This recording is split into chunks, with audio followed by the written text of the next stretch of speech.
Facebook और social media के जितने मित्र है, बंधु है, सबको नमस्कार। मैं बहुत लंबे अरसे के बाद सोशल मीडिया और फेसबुक पर आ रहा हूँ। आज देश के अंदर कई तरह की घटनाएं हो रहा है, कई तरह की चर्चाएं हैं, कई तरह की मुश्किलें हैं, कई तरह की पॉजिटिव चीज़ें, कई तरह की नेगेटिव चीज़ें हैं। तो सब जो है फेसबुक के माध्यम से अपने विचार व्यक्त करते हैं। फिर काफ़ी सोच विचार करने के बाद आज 31/1/2026 है। आज बहुत विशेष दिन है, तो मैंने सोचा कि आज से मैं अपने विचार सोशल मीडिया के माध्यम से व्यक्त करूंगा। आज विशेष इसलिए है, आज मेरे बेटी का जन्मदिन है, तो इसलिए मैं इस शुभ अवसर को अपने विचारों को व्यक्त करने के लिए चुन रहा हूँ। फिर सोचा कि विषय को क्या रखा जाए, तो मेरे ध्यान में आया कि बेटी की जन्मदिन है, तो आज का और पुरातन काल से भारत में बेटियों का जो रोल था, महिलाओं की जो रोल था, जो योगदान दिया, उसके बारे में मैं अपने विचार रखूँगा। तो अभी कुंगा देचिन जो है, प्राचीन भारत में जो समाज में महिलाओं की, बेटियों की जो योगदान है, बड़ा संक्षिप्त में बताएंगे। जैसा कि आप सभी जानते होंगे कि प्राचीन काल के भारत में महिलाओं को बहुत ही उच्च दर्जा दिया गया। हम ये भी देखते हैं कि प्राचीन काल के भारत में भारत की माताओं, बेटियों और महिलाओं को देवी का दर्जा तक दिया गया। वह साथ ही साथ औरतों का नाम हमेशा पुरुषों से पहले लिया गया, फिर चाहे बात सीताराम की हो या चाहे राधा कृष्ण की हो। आज के युग में हम देखते हैं कि कई महिलाओं के पढ़ने पर सवाल उठाए जाते हैं, लेकिन हम ये भी देखते हैं कि जो प्राचीन काल के जो वेद थे, उनमें तक महिलाओं का योगदान रहा। हम ये भी देखते हैं कि माता सीता का रामायण में कितना बड़ा योगदान रहा है, जो आज भी हमारे लिए आदर्श की गाथा है। हम ये भी देखते हैं कि माता पार्वती को शक्ति का रूप कहा गया है। ज्ञान की बात करें तो हम माता सरस्वती की पूजा करते हैं।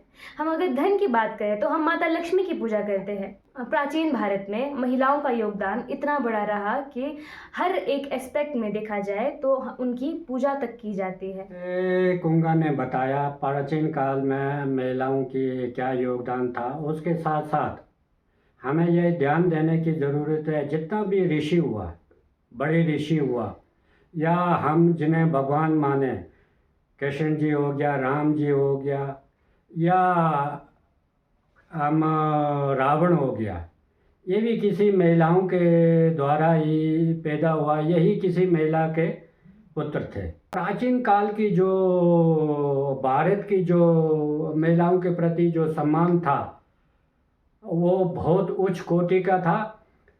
लेकिन बीच में अभी जो मॉडर्न है, उसमें कहीं ना कहीं महिला मध्य युग में कह सकते हैं हम लोग, तो उसमें कहीं ना कहीं महिलाओं के प्रति एक प्रश्न चिन्ह लगाया। उनके कार्य करने की क्षमता के ऊपर, उनके शारीर की क्षमता के ऊपर, या कई तरह के एजुकेशन में भी प्रतिबंध लगा है।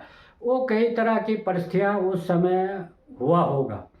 लेकिन हम उसके बाद हम आज़ाद भारत की बात करते हैं, तो उसमें भी कई महिलाओं ने हमारे देश और समाज का नेतृत्व किया है। उसमें हम इंदिरा गांधी जी का नाम ले सकते हैं, सरोजिनी नायडू जी का नाम ले सकते हैं। महिलाओं ने आकाश में चांद पर फतेह किया, सुनीता विलियम, कल्पना चावला, और साइंस के साथ साथ मेडिकल लाइन में और सामाजिक क्षेत्र में बहुत ऊंचा नाम किया है। अगर आज के समय की बात हो रही है तो मैं आज के समय का एक और विषय उठाना चाहूँगी, जो कि है फेमिनिज्म। हम देखते हैं कि आज के समाज में जो भी तथाकथित बुद्धिजीवी है वो अपने आप को फेमिनिस्ट बोलने से बहुत ज़्यादा कतराते हैं। लेकिन मैं ये क्लैरिफिकेशन देना चाहूँगी फेमिनिज्म शब्द की कि अगर आप इस चीज़ में विश्वास रखते हैं कि लड़कों को जितनी अपॉर्चुनिटीज़ एजुकेशन के लिए मिलती है उतनी ही लड़कियों को भी मिली जाए तो आप भी एक फेमिनिस्ट हैं। अगर आप इस चीज़ में विश्वास रखते हैं कि लड़कों की जो लड़कों को जो अपॉर्चुनिटीज़ मिलती है ख़ुद को डेवलप करने के लिए उतनी ही अगर लड़कियों को मिलनी चाहिए तो आप भी एक फेमिनिस्ट हैं।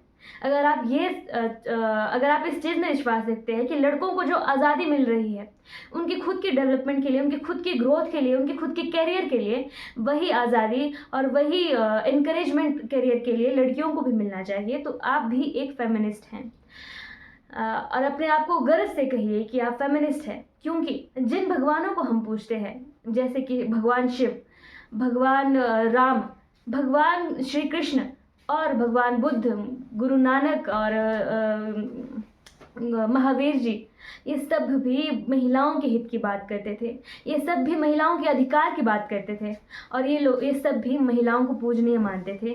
तो हमारे जब भगवान ही सबसे बड़े फेमिनिस्ट हैं तो हम लोग फेमिनिस्ट को हम लोग अस्वीकार कैसे कर सकते हैं? अक्सर हम घरों में देखते हैं कि बेटी के प्रति सबका कम ध्यान होता है, बेटे के प्रति ज़्यादा ख्याल रहता है। वो इसलिए है क्योंकि हमारी जो सोचने का जो तरीका है, जो सोचने का एक प्रोसेस है, वो बहुत लंबा होने के कारण वो हमारे शरीर और हमारे आत्मा में बस गया है। यदि माँ पढ़ा लिखा होगा तो हमारे जो आने वाले जनरेशन पढ़ा लिखा होंगे, क्योंकि बचपन जो है, शुरुआत जो है बच्चे का, वो माँ के गोद से शुरू होता है और पहला गुरु माँ ही होता है। इसलिए माँ के ऊपर जो है बहुत अधिक जोर देने की ज़रूरत है। मतलब बेटियों के परवरिश के ऊपर बहुत अधिक जोर देने की ज़रूरत है। जो माताएं हैं खासकर उनसे निवेदन करूँगा कि वो अपने बेटियों को प्यार करें, अच्छे परवरिश करें, उनके स्वास्थ्य के प्रति ज़्यादा ध्यान दें और पढ़ाई में कोई कोताही ना बरतें। और अब की हम जनरेशन में देखते हैं कि बेटे से किसी भी मामले में कम नहीं है। वो क्यों नहीं है? क्यों? वो इसलिए क्योंकि आज के माँ बाप ने हल्का सा प्रयास किया है कि दोनों को बराबर करने के लिए। तो अभी आप देखते जाओ, आने वाले समय में आप अपने बेटियों को अच्छा माहौल दो, देखते ही जाओ। पूरा दुनिया जो है हमारे बेटियों के उंगलियों पर नाचेंगे, ऐसा मेरा शुभकामनाएं है।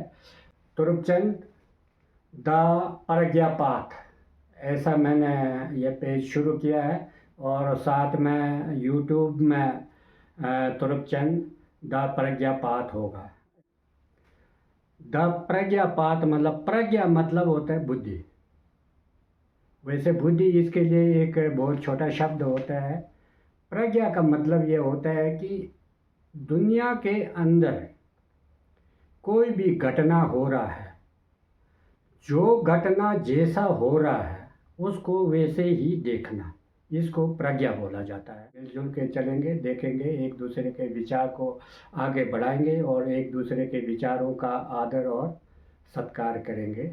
सभी मेरे जो फेसबुक और जहाँ भी मैं इस कंटेंट्स को डालूँगा, सब अपना अपना सुझाव दें, सब आप अपना अपना कमेंट्स दें कि क्या होना चाहिए, आगे हमारे देश का भविष्य कैसे हो, बेटियों का भविष्य कैसे हो, हमारे जनरेशन कैसे हो, इसके ऊपर कमेंट्स और लाइक्स देने की कृपा करें, ताकि ये मेरा पहला वीडियो है और आगे और मैं अच्छे विषयों को लेके आऊँगा।